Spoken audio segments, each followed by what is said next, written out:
7 feet 6 inches, 18 anyos, at mas matangkad pa siya kay Wembanyama. At sabi mismo niya, gusto niya sa San Antonio. Alam niyo naman kung sinong nandun, di ba? Yung alien. Grabe ka basketball. Hindi ito clickbait pero hindi rin to ang akala mo.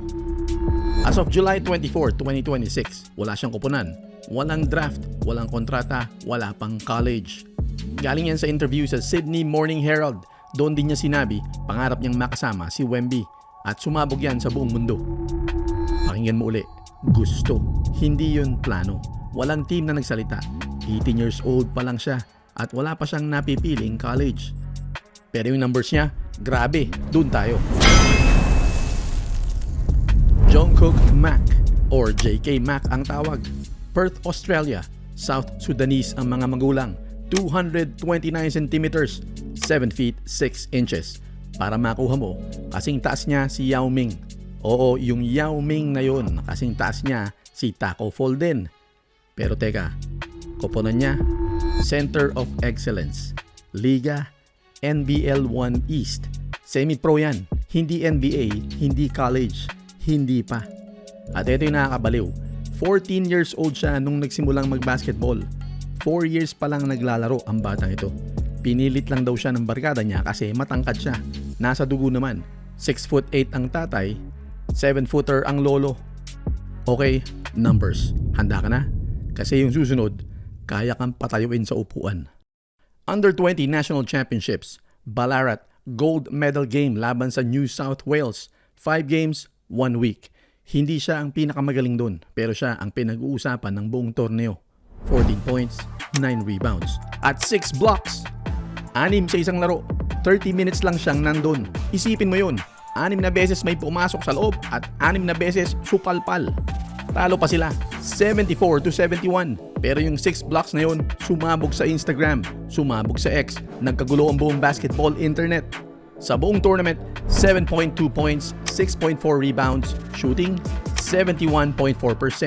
Halos 3 sa bawat 4 na tira pumapasok. Pero lahat yun sa loob ng arc syempre. Wala siyang 3. 0. Yan ang unang butas. Sabi ng kanyang agent sa Fox Sports, 20 kilos ang nadagdag sa kanya sa buong taon. 20 kilos! Kasi sa taas na yan ka-basketball, hindi kalaban ang unang laban mo. Katawan mo mismo. Blessing daw at sumpa. At ang mga nakapila na gustong kumuha sa kanya, LSU, Colorado, Washington State, Santa Clara, South Carolina, UNC Charlotte. Ngayong season, siyang number 1 sa blocks sa buong roster nila. Pero teka, nangyari na to, di ba? Kilala mo si AJ Dibansa, di ba? Number 1 high school player sa buong Amerika. Sinabi rin niya sa ESPN na gusto niyang i-draft siya ng Spurs para makasama niya si Wemby. Halos parehong-pareho ng sinabi ni Mac. Anong nangyari? June 23, 2026, first overall pick siya. Washington Wizards, hindi San Antonio. 1 taon lang nakalipas, parehong linya, magkakapareho kaya ang katapusan? At ito yung tanong na walang nagtatanong. Ano ba talaga nangyayari sa mga batang katulad niya? 2 totoong halimbawa. Una, Rocco Zikarsky, Australian, 7'3", parehong Center of Excellence program ni Mac. Next stars ang piniling daan. 45th pick, second round, nasa G League pa rin. Pangalawa, Cayman Malawak, South Sudanese, 7'1" lang, mas maliit pa kay Mac, 1 taon nasa Duke. 10th overall pick, nasa NBA na. Parehong draft, magkaibang daan. At ito yung mga hindi sinasabi ng mga hype ng mga vloggers. 10 minutes. 10 minutes lang siya kada laro nung 2025. 6 games, 2.7 lang ang kanyang puntos. I-multiply mo, 163 minutes, yun ang buong season niya.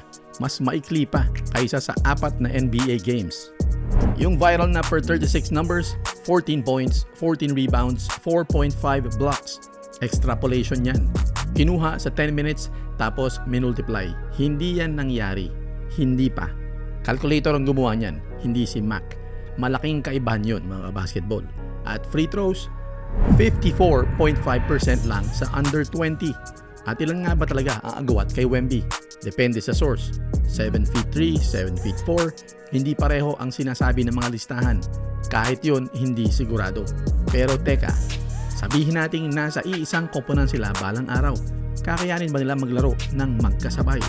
Kasi kung totoong basketball fan ka, alam mo to, Hindi advisable ang dalawang over 7-footer sa isang lineup. Sa panahon ngayon, bumabagal ang laro, nagsisikip ang paint, at kapag pinick and roll ka, patay ka na sa perimeter. Yan ang sinasabi ng lahat. Pero si Wemby, exception nga lang siya. Kasi tumitira ito ng tres, mga 34% siya nitong nakaraang season. At may season siyang nag-average ng 3 blocks at 3 tres kada laro ayon sa RotoWire. Walang gumawa niyan sa buong history ng NBA. Wala kahit isa. Kaya kayang bumaba ni Wemby sa power forward sa laro ang NBA. Siya ang nasa labas, si Mac ang nasa ilalim. At nangyari na to sa San Antonio, kung maalala nyo o kung buhay na kayo noon. San Antonio, Duncan at Robinson Twin Towers. 2 championships ang kinalabasan. Ang problema, balik tayo sa numero kanina. Si Mac, 0 ang kanyang tres. Kaya siksik pa rin ang paint. Doon babaksak ang buong fantasy na to. Hindi sa tangkad, sa shooting. Opinion ko na to, ang Mac plus Wemby, fantasy muna mga kabasketball. July 10, pumirma si Wemby ng 5 taon, $252 million. Nakalock na yan sa San Antonio hanggang 2031. Sabi nga niya, pangarap niyang tumanda sa isang koponan lamang. Pero ito ang punto ko, mali ang tinitignan ng lahat. Hindi tangkad ang kwento ni J.K. Mack, yung blocks. Sa isang gold medal game, number 1 sa buong roster niya, kaya niyang bantayan ang buong paint nang hindi tumatalon at kahit walang katulong. Yan ang binibili ng NBA, hindi ang tangkad. 6 to 7 months, sabi ng agent niya noong February. Ibig sabihin, ngayon yan. $1 million decision, sabi ng Fox Sports. Kaya ikaw, Zikarsky ba ang dapat niyang sundan ng yapak? O si Maluwak? Pag-usapan natin yan sa comment section.